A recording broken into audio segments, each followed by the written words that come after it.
Bible avec vous. Vous avez vos Bibles, vous tournez avec moi dans 1er Thessaloniciens. 1er Thessaloniciens, 3e chapitre.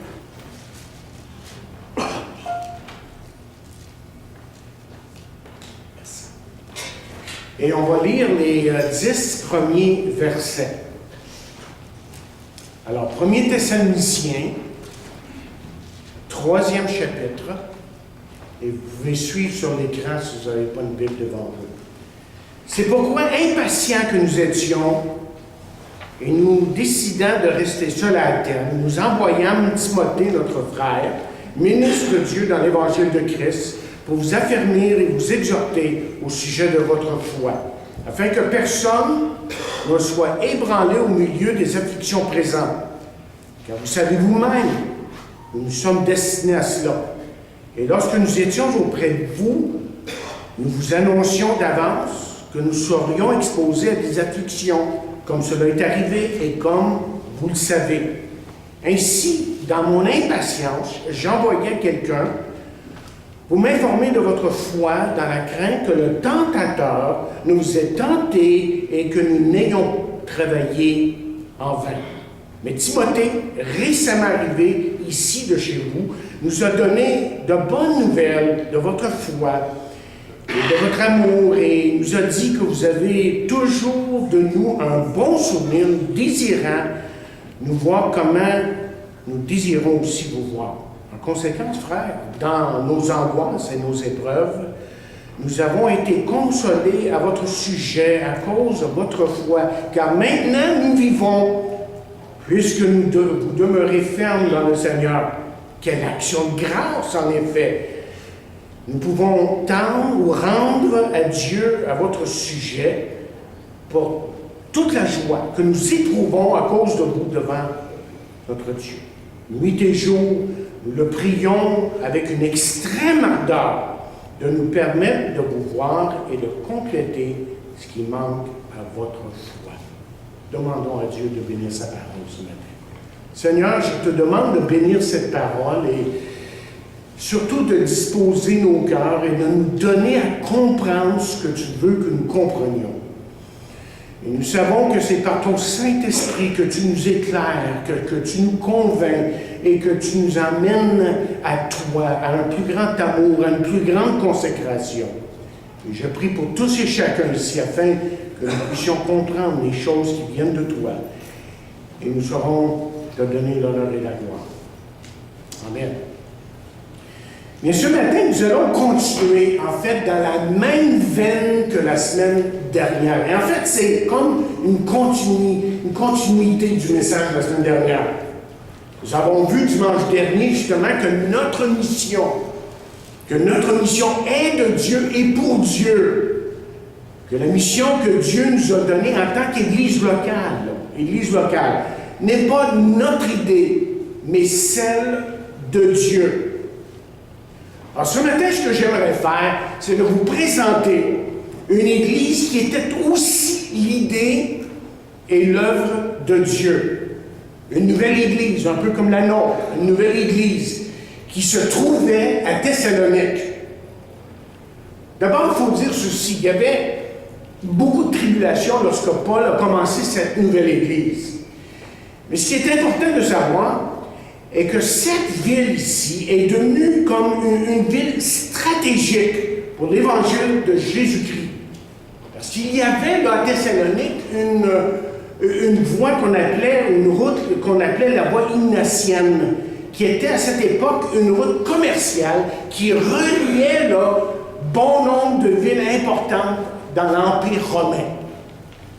Et pendant 3 semaines, Paul et Silas avaient prêché l'Évangile et plusieurs personnes avaient reçu Jésus-Christ. C'était effectivement le début d'une nouvelle Église. Et en Acte 17, ce 17e chapitre nous dit que Paul et Silas et d'autres peut-être compagnons qui étaient avec eux avaient littéralement bouleversé la ville. En fait, il dit bouleverser le monde. Et ensuite, est venue la persécution. Et cette persécution était à un point tel que Paul a dû quitter la ville. Puis Paul alla à Athènes, se demandant si les chrétiens, dans cette nouvelle église qui avait commencé il y a seulement quelques semaines, tiendraient le coup à cause de la persécution qu'ils subissaient.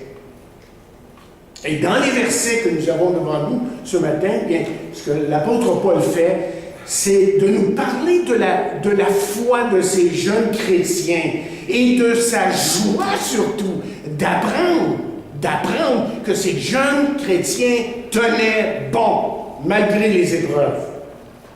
Alors, 5 fois, il nous parle de leur foi. Au verset 2, par exemple, il veut les affermir et les exhorter au sujet de leur foi. Au verset 5, il veut s'informer de leur foi parce qu'il craint que le tentateur les ait découragés. Au verset 6, il reçoit de bonnes nouvelles concernant leur foi. Au verset 7, il est consolé par leur foi. Et au verset 10, là, il prie pour qu'ils puissent aller les voir pour compléter ce qui manque à leur foi. Alors, avec ce schéma-là, on va essayer de passer à travers et comprendre ce que Dieu est en train de nous dire ici, à travers ces quelques versets. Mais vous savez, un des plus grands besoins là, dans l'Église aujourd'hui, c'est d'avoir,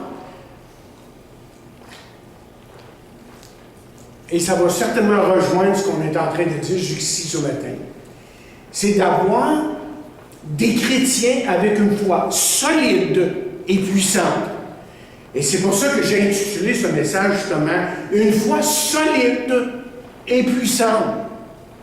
Parce que avoir une foi solide et puissante veut dire d'abord que l'on connaît Jésus-Christ comme Sauveur et Seigneur. Ça veut dire ça qu'on a fait confiance à Jésus. On l'a invité dans notre vie et il est devenu, parce qu'on ne naît pas chrétien, on devient chrétien. Il est vraiment devenu notre Sauveur, notre Seigneur. Mais vous savez, le mot « connaître » dans la Bible veut dire aussi avoir une communion intime, profonde avec son Sauveur et son Seigneur. C'est même beaucoup plus que juste dire qu'on est sauvé. Mais ça veut dire aussi de connaître sa parole, de marcher constamment selon la parole de Dieu, et cela jour après jour. C'est de trouver aussi dans sa parole la force de marcher dans la grâce de Dieu et d'être capable justement de subir et de passer à travers les épreuves de la vie sans succomber aux tentateurs. Enfin, une foi solide et puissante, si on peut essayer de la décrire là, pour quelques secondes, c'est d'être façonné à l'image de Jésus. C'est d'être comme Jésus. Et ce qu'on a devant nous, là, au chapitre 3 de 1er Thessaloniciens, en fait, c'est une description de la foi solide et puissante des Thessaloniciens. Ces jeunes chrétiens de Thessalonique avaient cette foi, et c'est pour cette raison que je pense que cette église ici à Thessalonique peut être un modèle pour nous. Mais avant de vous donner ce modèle, voyons pourquoi Paul était si inquiet pour ses jeunes frères, ces jeunes chrétiens, si vous voulez. Et vous remarquerez qu'au verset 1, là, que Paul nous dit qu'il était impatient, mais le mot dans le grec, parce que la Bible n'a pas été écrite en français, là, ça a été écrit en grec, le Nouveau Testament, ancien, en hébreu principalement, et là, nous, on a une traduction. Mais dans le grec, le mot impatient est beaucoup plus fort. C'est que Paul était terriblement anxieux au point de ne plus dormir. Vous voyez, ce que nous découvrons dans ce chapitre, c'est le cœur de cet homme. Un vrai cœur de pasteur. Il s'inquiétait là, vivement pour ces jeunes croyants, et avec raison. Parce que les Juifs, les gentils, c'est-à-dire les non-Juifs, persécutaient ces jeunes chrétiens. Lors d'une réunion, par exemple, chez Jason, dans Acte 17, si vous lisez pour vous-même, là, et prenez le temps cette semaine, bien vous allez voir que, alors que les chrétiens étaient réunis pour prier, la foule, littéralement, est venue pour attaquer la maison, parce qu'on parlait de Jésus, parce qu'on annonçait la bonne nouvelle. Et à ce moment-là, il semble-t-il que Paul n'y était pas, mais le message était clair. Paul se devait de partir de Thessalonique pour un certain temps. On pensait que les choses se seraient tranquillisées, mais au contraire, la persécution a augmenté de plus en plus. Et la seule chose qu'on n'avait pas fait aux chrétiens jusqu'à là, c'était de les martyriser. Et là, ça allait venir, autrement dit, de les tuer. Ça allait venir à un moment donné. Après son départ, et depuis Athènes, là, il se trouve à Athènes, Paul décide de faire quelque chose de très stratégique. Il envoie le jeune Timothée pour s'informer de leur situation. À ce temps-là, il n'y avait pas de texte, il n'y avait pas de téléphone, il n'y avait pas d'Internet, il n'y avait pas de courriel, il n'y avait rien de tout ça. On devait prendre ses pieds et c'est tous les moyens qu'on avait dans ce temps-là pour aller visiter les uns et les autres pour voir ce qui se passait. Et Timothée, lui, si vous savez quelque chose de moindrement de Timothée, vous savez que Timothée avait reçu un bon témoignage, que Timothée était un homme fiable, mais c'était surtout un jeune homme qu'on pouvait même considérer comme un homme de Dieu. Donc c'était l'homme idéal de la situation. Et remarquez ce que Timothée est allé faire. Au verset 2, là, Paul dit qu'il envoyait ce jeune homme pour les affermir, pour les exhorter. Et Timothée n'est pas allé voir ces chrétiens comme un inspecteur. Savez-vous que ce que l'Église n'a pas besoin, je l'ai déjà dit dans mon message, je m'en rappelle, l'Église n'a pas besoin d'inspecteurs. On parle de ces gens-là qui sont toujours en train de critiquer et qui regardent pour voir si les choses sont faites à la lettre. Et normalement, on appelle ces gens-là des légalistes. Vous savez pourquoi? Parce qu'ils ont leur liste. Le mot affermir veut dire établir, supporter, renforcer. Le mot exhorter qu'on a dans notre texte veut dire encourager, réconforter ou solidifier. Et c'est ce que Timothée a fait lorsqu'il s'est présenté à ces jeunes chrétiens. Et vous savez ce que l'Église a besoin aujourd'hui. Ce que l'Église a besoin, c'est des Timothées. L'Église a besoin des hommes et des femmes, chers amis, qui ont comme priorité d'encourager, de renforcer, de réconforter. Parce que la vie n'est pas facile pour certains, pour la plupart de nous-mêmes. Avouons-le, c'est beaucoup plus facile à certains moments de faire des reproches que d'encourager, et nous savons que nous sommes tous coupables de ça à un moment donné, que d'être négatif, comme j'en ai parlé la semaine dernière. Vous savez, il serait facile pour moi, là, comme pasteur, évidemment, de vous dire ce qui ne va pas avec cette Église. Et je pourrais vous donner ma liste, mais à moins que Dieu me le montre clairement, je ne le ferai pas. Parce que mon désir, et j'espère que c'est votre désir aussi, c'est d'être un Timothée et espérer à travers tout ce qui est dit, tout ce qui est fait, tout ce qui est chanté, tout ce qui est prié, que vous allez être encouragés et affirmés. La question qui se pose ce matin à notre esprit, et on va essayer de passer à travers tout, sinon j'arrêterai et on continuera un petit peu la semaine prochaine, malgré qu'on a d'autres choses la semaine prochaine de spécial. La question qu'on doit se poser, c'est qu'est-ce que c'est ça, une foi solide et puissante? Comment est-ce qu'on définit ça? Mais la première chose qu'on peut dire, c'est ceci. C'est qu'une foi solide et puissante résiste aux épreuves et demeure inébranlable. Le mot « ébranler » en grec apporte avec lui l'idée d'un chien qui fait aller sa queue parce qu'il est heureux et qu'il attend à recevoir quelque chose. OK. Restez avec moi, vous allez comprendre ce que j'essaie de dire ici. Okay? Le mot veut dire tromper ou stratégie trompeuse. Vous voyez, la persécution contre ces jeunes chrétiens, là à Thessalonique, il y a presque 2000 ans de ça, lorsque l'Église débutait, venait de tout bord, venait de partout. Et on disait, par exemple, de Paul, qui était un grand homme de Dieu et un apôtre, que c'était un opportuniste, que c'était un flatteur. On disait même qu'il était immoral et qu'il profitait des gens. En fait, il y avait une stratégie derrière ça. Si on parlait comme ça, c'est parce qu'il y avait une stratégie dans ces attaques contre Paul, comme on le fait à Jésus. Et j'en ai parlé il y a quelques semaines de ça. Vous vous rappelez, quand j'ai dit qu'on attaquait Jésus, c'était pour le discréditer. Et si on arrivait à le discréditer, bien, on arrivait à discréditer son message. C'est la même chose avec Paul. Exactement la même chose. Si on pouvait conclure que Paul était immoral, profiter des gens et tout le reste, là, on pourrait dire que son message est pourri, il ne voit absolument rien. Mais il y avait les attaques verbales contre les chrétiens, Jésus-Christ. Il y avait même là, et prenez le temps, comme j'ai dit cette semaine, parce que le temps nous manque ce matin, dans Actes 17, de lire le chapitre. Et vous allez voir qu'on abusait physiquement. Les chrétiens, on est allé à la maison de Jason, on a sorti les gens par les cheveux, presque, on les a traînés, puis on les a emmenés, on les a questionnés. Et on amenait les chrétiens justement aux autorités, les accusant de tout et de rien. On ne savait même pas ce qu'on faisait, pourquoi on le faisait. Même c'est écrit comme ça dans Actes 17, que les gens étaient là en train de crier pour que ces gens-là soient bannis de la ville. On ne savait pas vraiment pourquoi. Mais Paul a dit ceci à propos des tribulations au verset 3. Et là, je cite une autre traduction qui se lit comme suit. Il dit que personne ne vienne vaciller dans les détresses par lesquelles vous passez. Vous savez vous-même qu'elles font partie de notre lot.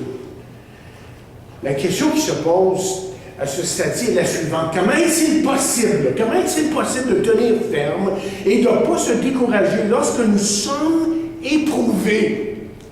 Et un vrai disciple de Jésus-Christ, laissez-moi vous dire quelque chose, un secret. OK?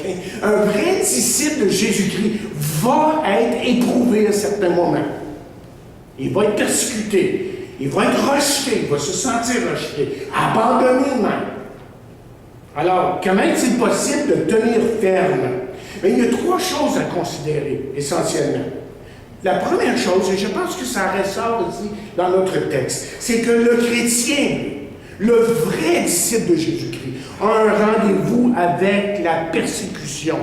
Regardez le verset 4, il dit « Lorsque nous étions auprès de vous, nous vous annoncions d'avance que nous serions exposés à des afflictions.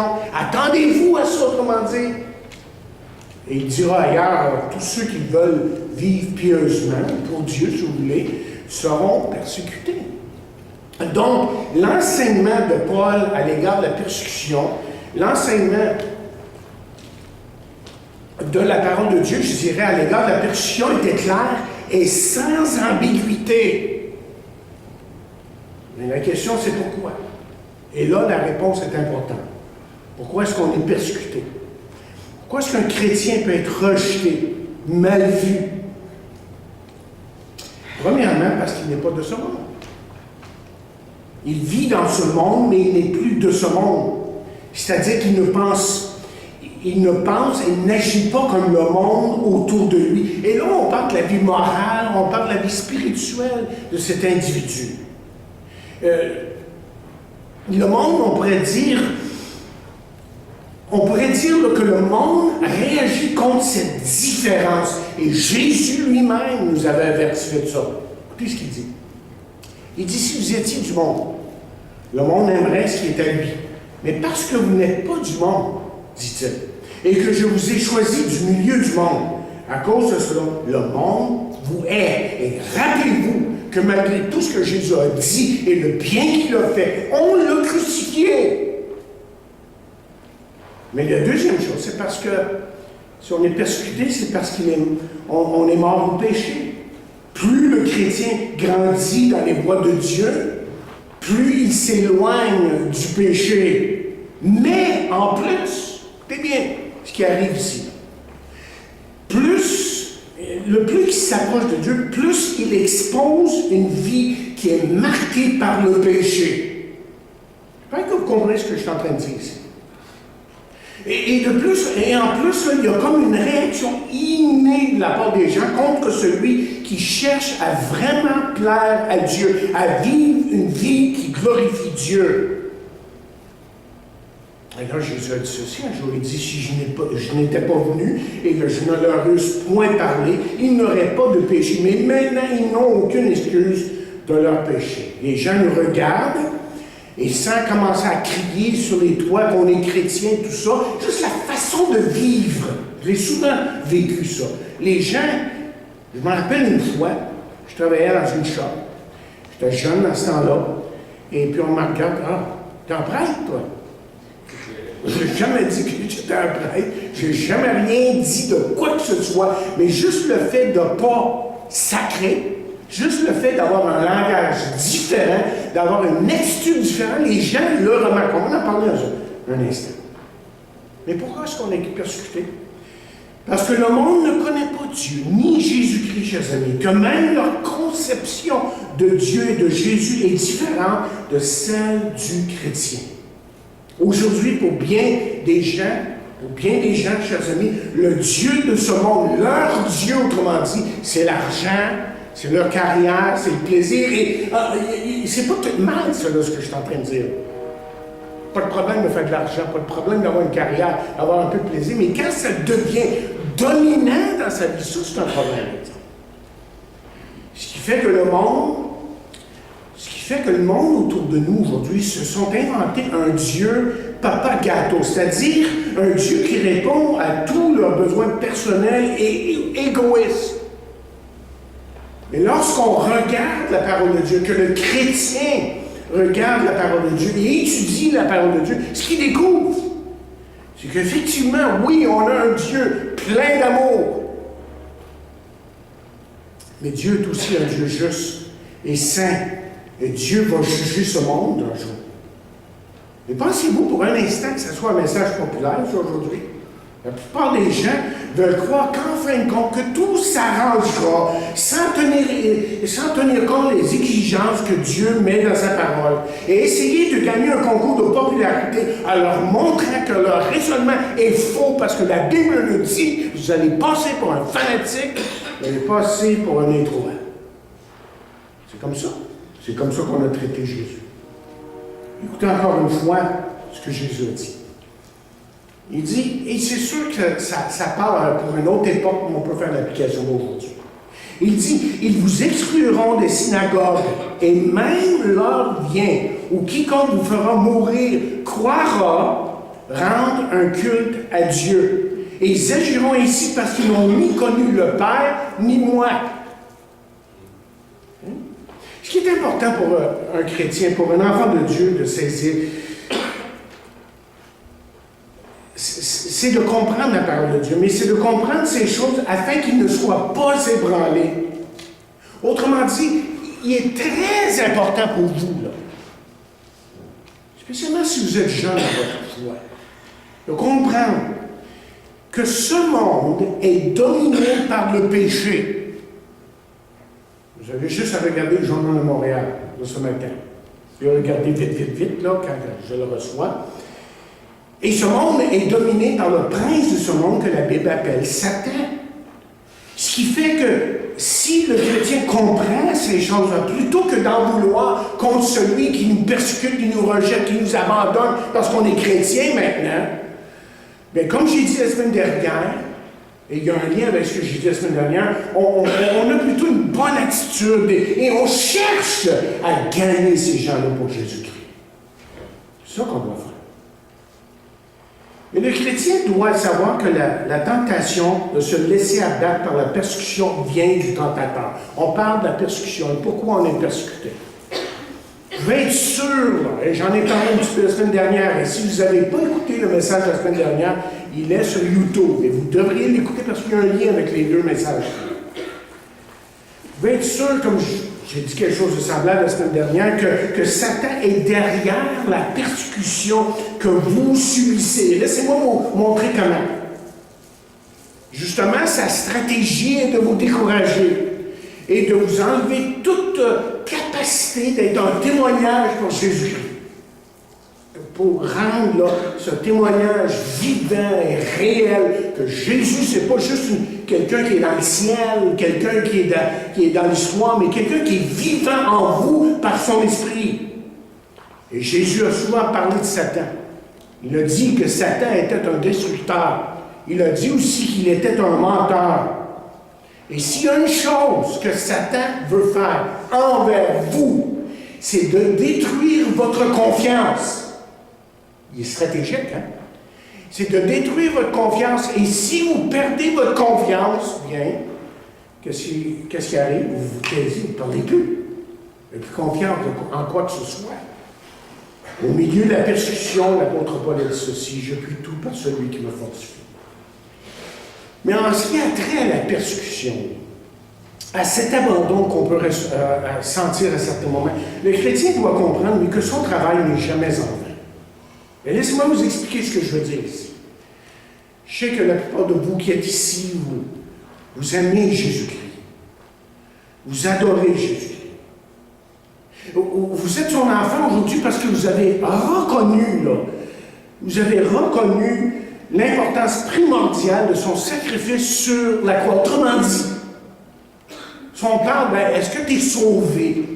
C'est pas parce que j'ai une religion, parce que je suis bon que je suis sauvé, c'est parce que j'ai accepté que Jésus est mort sur la croix pour moi. La croix est la réponse à mes problèmes, à mes péchés, à mon avenir, à tout ce qui est devant moi, et même aux choses d'aujourd'hui. Parce que sur la croix, Jésus a pardonné vos péchés.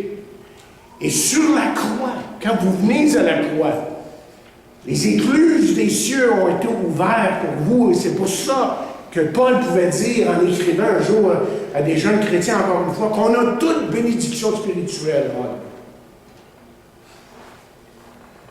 Disons ceci, que le témoignage que quelqu'un vous a rendu un jour n'a pas été en vain, bien que les résultats n'ont pas été immédiats. Est-ce que vous voyez où je veux en venir? Parfois, vivre pour Christ, vraiment vivre pour Jésus, ou même témoigner de lui, de parler de lui, sans donner que très peu de résultats. Mais écoutez, il y a toujours quelqu'un qui regarde, qui examine vos gestes et vos paroles. Et lorsqu'un chrétien se tient debout pour Jésus-Christ, les gens, tôt ou tard, vont en faire la remarque. Et je peux vous dire ça par expérience. Mais vous savez quoi? Certains le remarqueront et n'en feront aucun compte. Ils ne sont pas du tout intéressés, tout simplement. Ils ne sont pas intéressés à les choses de Dieu, les choses spirituelles, les choses de la parole de Dieu. Il y en a d'autres qui vont se moquer carrément, ils vont se moquer de vous autres. J'ai fait l'expérience de ça aussi. Mais d'autres, un jour, remercieront Dieu. Car malgré leur rejet, qu'ils savent que vous avez senti, que vous avez persévéré pour Christ. Et c'est ça qui les a emmenés à Christ, en fin de compte. Parce qu'ils ont vu votre vie. Et votre vie, je l'ai déjà dit dans le passé, souvent, c'est la seule Bible que les gens ont lue ou peuvent lire. Ils n'ont pas. Ils n'ont pas. Ils ne savent pas c'est quoi lire la Bible. Mais ils lisent votre vie. Ils voient ce qui se passe en vous. Ils vous ont vu souffrir, mais ils se rendent compte que vous n'avez pas abandonné. Et le résultat pour vous, c'est le résultat d'une foi solide et puissante. Vous avez tenu le coup. Et l'Ecclésiaste a écrit: jette ton pain sur la face des autres, car avec le temps, tu le retrouveras. Et deuxièmement, pour décrire une foi solide et puissante, il faut dire ceci. Une foi solide et puissante donne un excellent témoignage.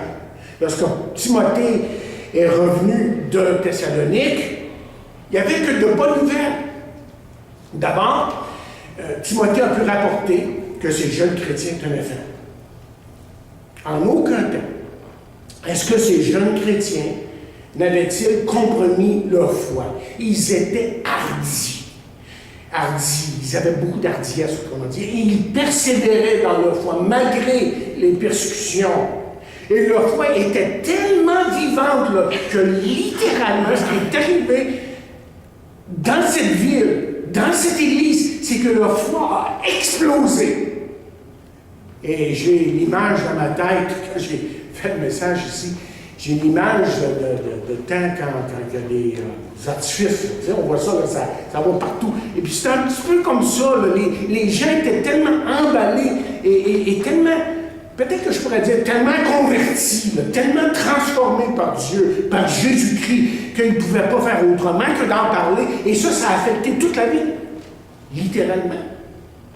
Personne ne pouvait rester indifférent après avoir entendu le témoignage de ces chrétiens. Leur zèle était contagieux.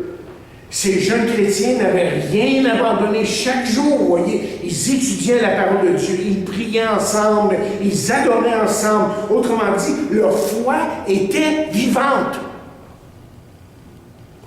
Maintenant, laissez-moi vous dire ceci. Probablement que la plus grande tragédie dans l'Église de Jésus-Christ, c'est que la foi de beaucoup de chrétiens est morte. Oui, que la foi de beaucoup de chrétiens est morte. C'est-à-dire qu'elle est comme au point neutre. Un chrétien met sa foi en Jésus, est né de nouveau, transformé, complètement transformé, rempli de joie et la puissance du Saint-Esprit. Mais tout d'un coup, à cause d'innombrables choses qui arrivent dans sa vie, comme si sa foi tombe au neutre. Il ne partage plus. La joie disparue. Les choses de Dieu l'intéressent plus ou moins. Comment avoir une foi vivante, vous demandez?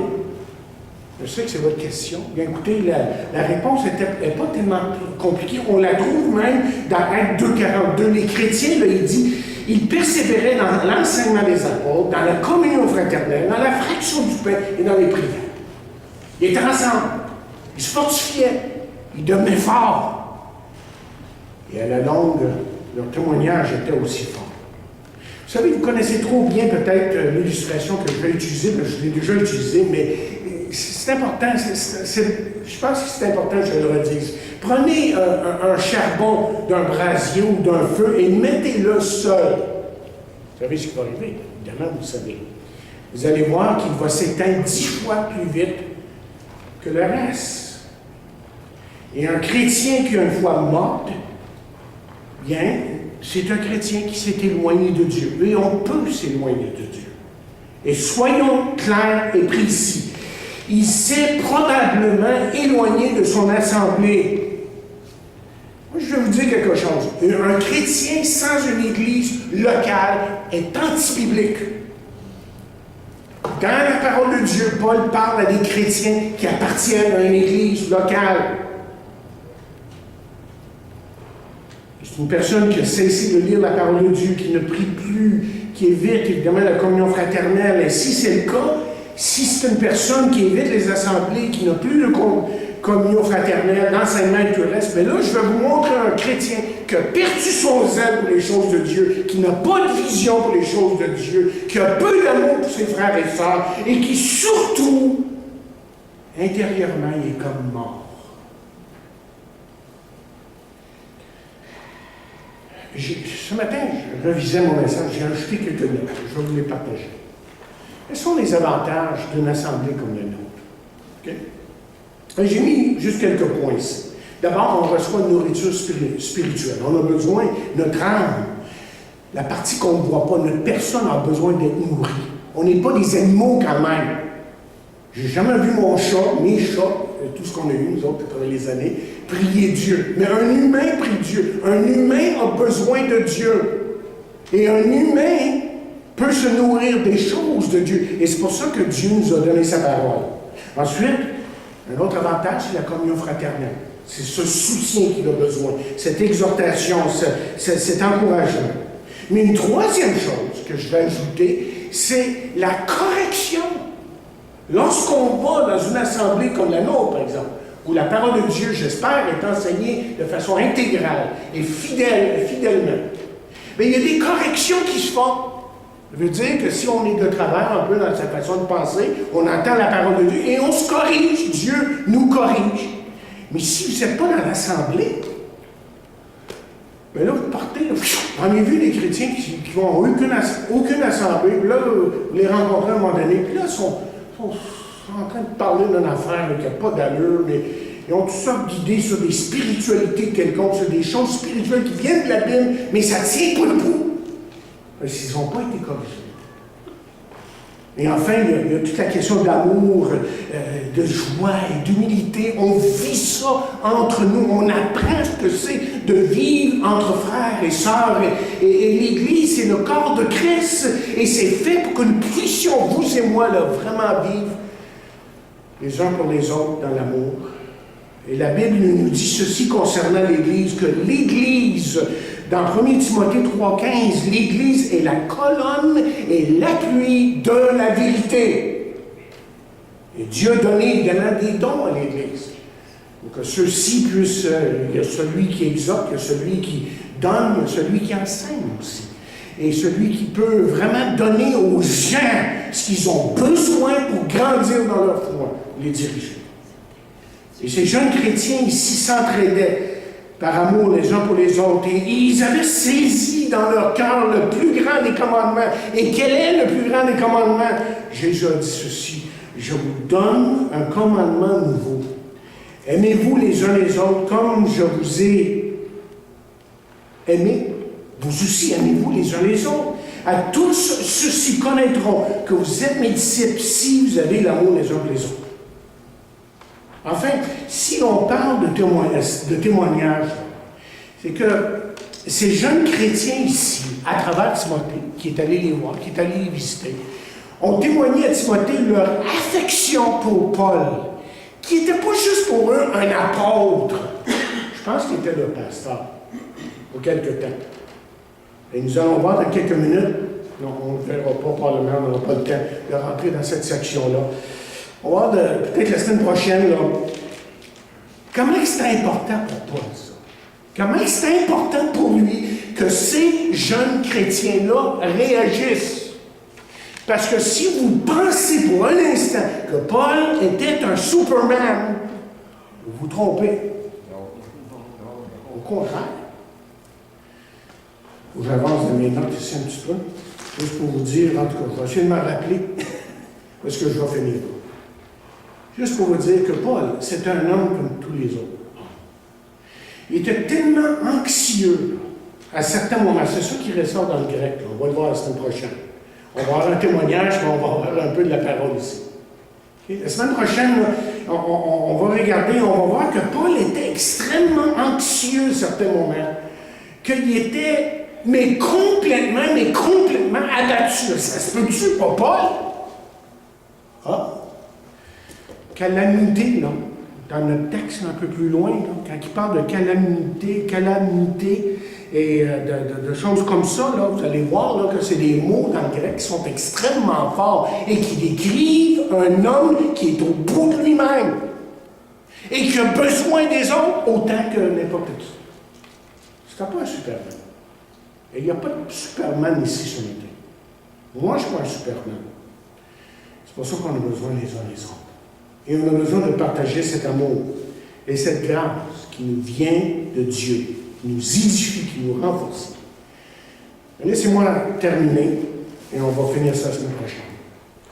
En vous demandant ceci, est-ce que vous connaissez Jésus-Christ vraiment comme votre Sauveur et Seigneur? L'avez-vous invité dans votre vie? La parole de Dieu nous déclare ceci, que si quelqu'un est en Christ, connaît Jésus-Christ, autrement dit, les choses anciennes sont passées, voici toutes choses sont devenues nouvelles. Mais elle dit aussi, mais à tous ceux qui l'ont reçu, à ceux qui croient en son nom, elle a donné le pouvoir de devenir enfant de Dieu. Et vous pouvez l'inviter dans votre vie ce matin et connaître Jésus, non pas comme j'ai dit tantôt, quelqu'un qui est en quelque part dans l'espace, quelqu'un qui est loin de vous, mais quelqu'un qui est près de vous, mais qui est surtout votre Sauveur et votre Seigneur.